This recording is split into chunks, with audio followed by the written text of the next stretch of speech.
जासु कृपा, जब उनकी कृपा होती है तो जासु कृपा निर्मल मति पापो, जैसी उनकी कृपा होती है तो हमारा ये भी महाराज हम क्या करते हैं कि जो हमारा मन है उसे संसार में लगाते हैं और जो हमारी बुद्धि है उसे भगवान में लगाते हैं।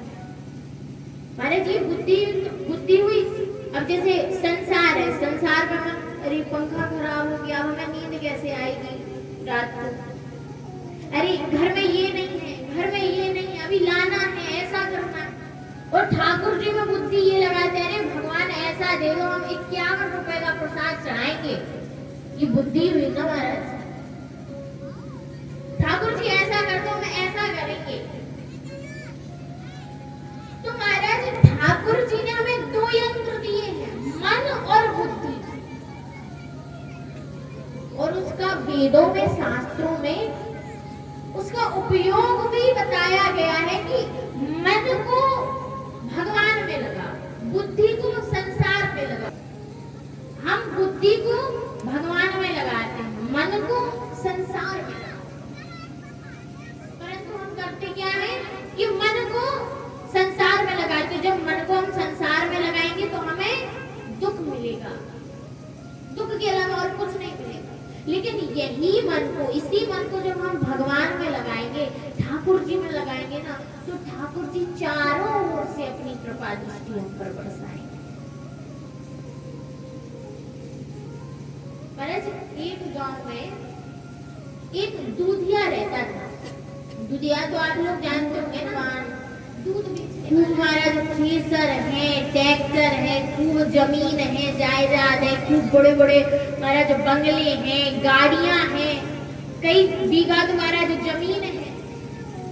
और क्योंकि महाराज सदियों से, पूर्वजों से उसकी दूधी के जितने भी पूर्वज थे सब दूध का ही व्यापार करते थे। महाराज दूध को तो सबकी आवश्यकता पड़ती है, तो ठाकुर जी की खूब उस पर कृपा, खूब श्री जी की कृपा। महाराज कहीं से कोई कमी नहीं उसे।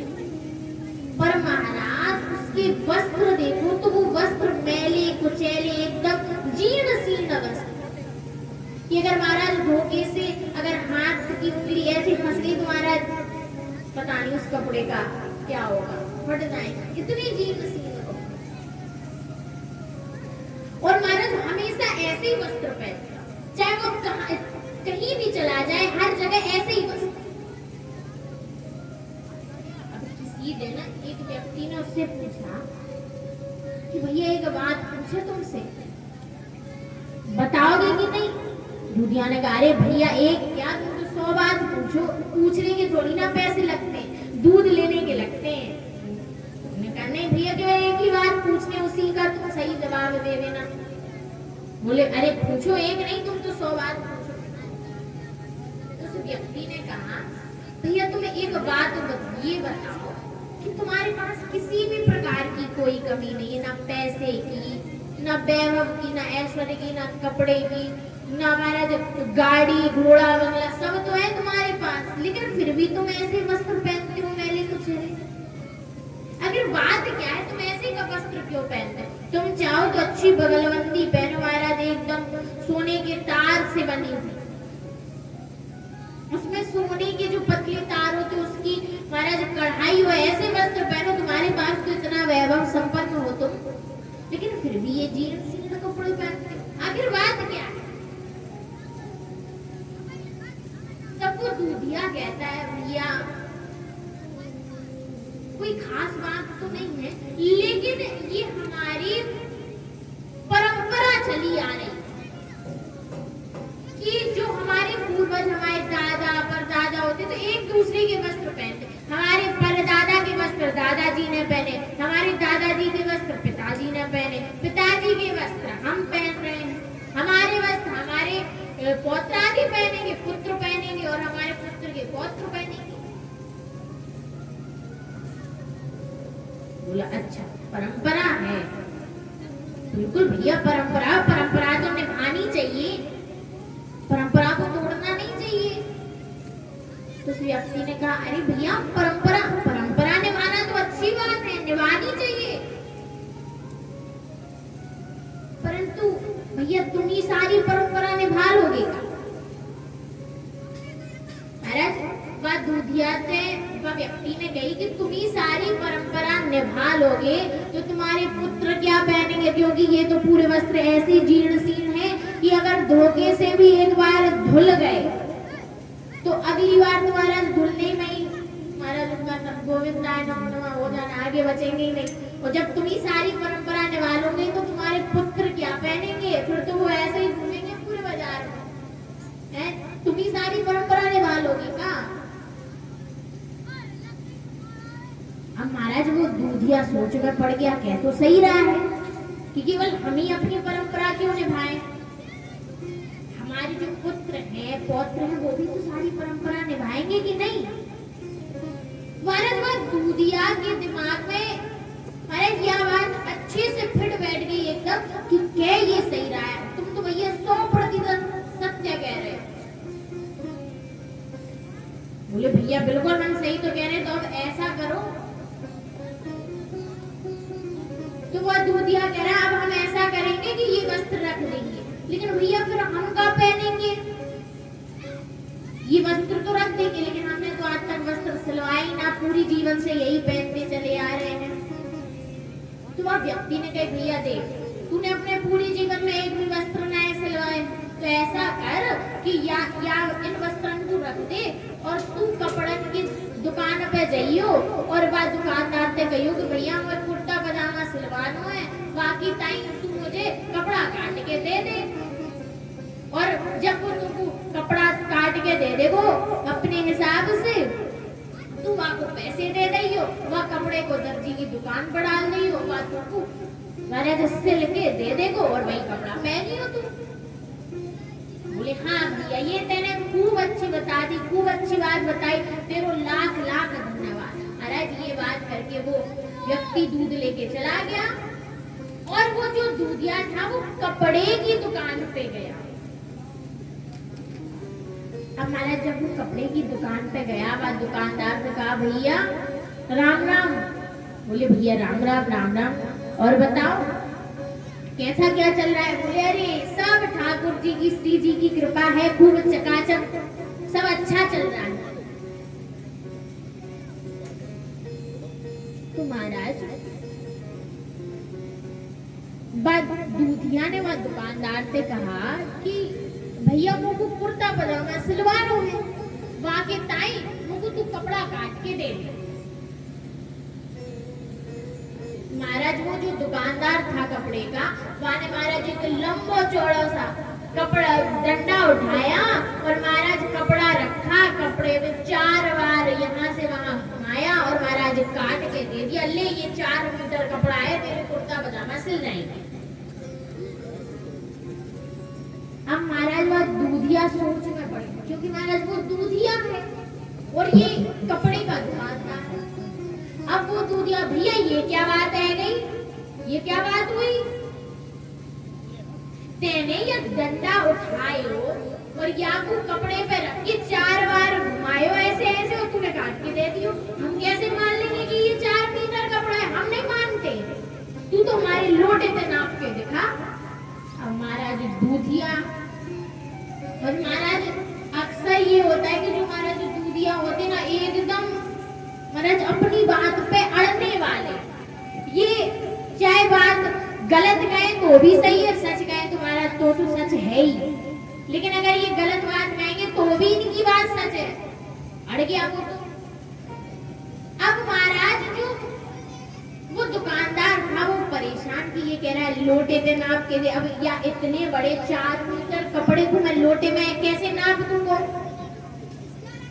अब पर महाराज जो वो दूधिया था वो कह रहा नहीं तू तो यही से नाप के दिखा। अब महाराज वो दुकानदार परेशान, ना तो महाराज वो रो पाए और ना हंस पाए, वो परेशान है। महाराज एक आंख से महाराज गर्भांसू बह रहे और दूसरी आंख से महाराज ठंडे, इसलिए क्योंकि बात दूधिया की बात से बात दुकानदार को हंसी आ रही है कि कैसी बात कर रहा है कि मैं कपड़े को कैसे लोटे में नाप के दे दूं, और महाराज वो अपनी इस गलत बात पर अड़ा है, इसलिए उसे क्रोध आ रहा है, तो एक आंख से गर्म आंसू निकल रहे हैं, ना तो वो महाराज हंस पा रहा है और ना रो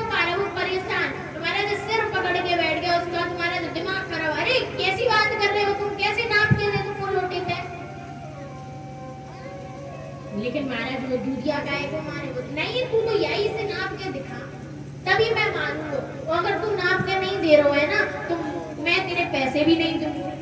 दे दे मुझे कपड़ा, मैं तो कपड़ा लेके जा रहा हूँ, मैं अपने लोटे से घर पे नाप लूंगा, लेकिन तुम्हें पैसे भी नहीं दूंगा, क्योंकि मुझे विश्वास नहीं है कि ये 4 मीटर कपड़ा है।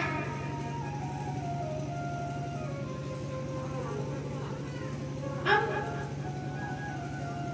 जब महाराज बाजार था, मार्केट था, बाजार था, तो महाराज बाजार में लोग खरीदारी करने आते जाते रहते, तो महाराज खूब भीड़ जुड़ गई उस दुकान पर। जब इन लोगों के महाराज शोर शराबा सुना तो खूब भीड़ जुट गई, इतनी भीड़ जुट गई, सारे लोगों ने अरे भैया क्या हो गया, क्या खूब शोर सुनाई दे रहा है।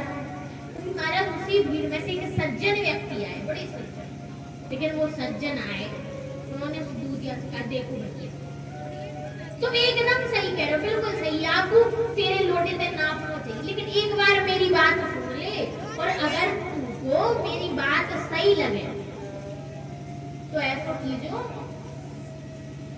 कि मेरी बात मानी, जो अगर नहीं लगे तो तुझे जो करना है सो कर।